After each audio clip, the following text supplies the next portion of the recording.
a lot of your FBI career chasing down the bad guys in the mob. I mean, am I being too cavalier with that, or? Well, so not a long time, about 5 years, but yeah. But in the I suppose chasing the mob for me would seem like a lifetime. Yes, so I was assigned. So when I first graduated from the FBI Academy, I was assigned to Minneapolis and spent 3 winters there and did some fascinating worked with some great people. And then was transferred to the New York office, where I was assigned to a joint organized crime task force of FBI agents and NYPD detectives, focused on one of the 5 organized crime called La Cosa Nostra, this thing of ours, mob families, the mafia. And so, yeah, had some fabulous work. It's what's referred to as a target-rich environment, the mob in the 80s in New York City. So, yeah. Target-rich meaning there are a lot of cases you might pursue. Absolutely. And you found yourself in the middle of that. Yes. And just name one. Just name one of those mob, I don't even have the vocabulary, one of the mafia bosses. Well, so Vincent Gigante, and he went by the moniker the Chin.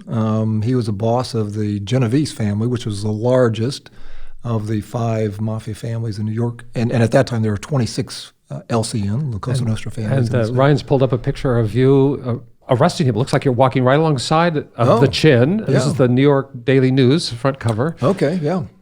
Yeah, so and if and he's wearing a purple bathrobe in that. Wow. Because he was at home? Yeah, so the arrest team that I was leading, we went to his apartment in Greenwich Village, just south of Washington Square Park in New York University, where he lived, to wake him up. And we used what the euphemism is, we had a master key in case he would not open the door. And so it's a 26-pound sledgehammer, 2-person sledge so myself and a lead detective from NYPD used that to help him open the door. And so, yeah, we got in, and it was early morning. He was just getting up. And he was there. Well, he was there. Okay, so give us a picture of the Chin. I mean, just as a person, but also as a type of criminal offense.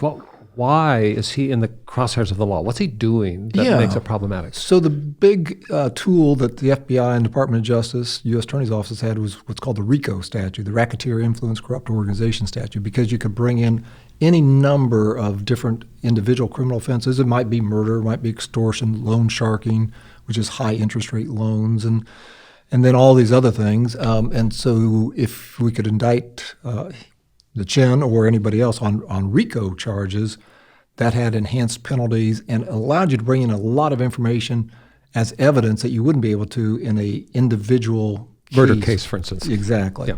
And so, yeah, he was charged with RICO and a number of extortion schemes. And that's because one of these crime families actually would have their fingers in many different criminal pursuits. Is that right? Yeah, absolutely. And so if he's the head of that, he's held responsible for a lot of what goes on beyond his own fingerprint. Is that fair? Well, yes. You have to obviously show that there's some culpability by the individual, but there are a lot of individual acts perhaps by subordinates who could be attributed because he gave direction and guidance. Yeah, in the law. Sure. They were agents of the company, so to speak. Yeah, basically. And so had to be held accountable. Yeah.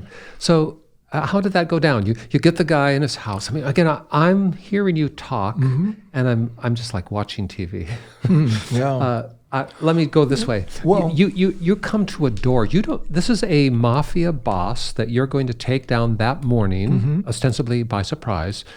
Hopefully. Do you have any? I mean, you've got to have some anxiety, or what's going to happen if I beat the door down? Are the people going to come shooting out? Yeah, I mean, how does that work? Well, that's, of course, the whole premise of an FBI-led investigation, especially into high-risk arrestees, if you will, those who they're arresting, is that you overwhelm the person with both surprise and show of force. So not only did we have, it wasn't just the 2 of us, the detective and me, we had a group of 10 at the front door to provide perimeter security for the front in case some of his subordinates showed up or came out of another. And this is an apartment building. He was on the first floor. But then we also had a team around back in case he decided to try to get out the back or somebody came in to help.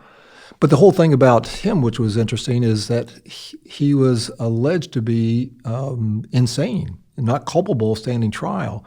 And for 20 years leading up to the time that we arrested him, he had checked himself into a psychiatric hospital there in New York City for 2 weeks every summer. You mean before the arrest? For 20 years, you're telling me that laying the groundwork. I'm reading between your lines here. that he feigned a mental illness Yes. for years as a way of protecting himself from prosecution. Decades, 2 decades he did that. So yeah.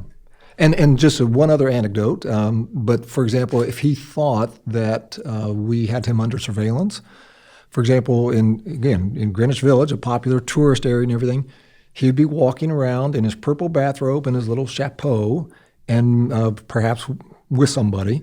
And if he thought that we were watching him and taking photographs and maybe trying to get some overhears, For sure. all this. One time, for example, he went out in the middle of the street and started urinating. And this was in the middle of the day. You got tourists walking around and all this, and it's like, okay, is this guy crazy? And as some people said, yeah, he's crazy like a fox. So it took quite a while to have him demonstrated to the court that he was capable. He was actually competent. He was mentally competent. Yes. And you're describing a man who in a very sophisticated way, Yes. managed his himself, persona. his persona, to deceive a world around him. But ultimately, he was arrested. He was prosecuted. And convicted. Yeah, it took 7 years to get to trial. When I arrested him in 1990, it was actually 7 years later before he actually went to trial. And then he was eventually convicted and sentenced to prison, and then eventually died in prison.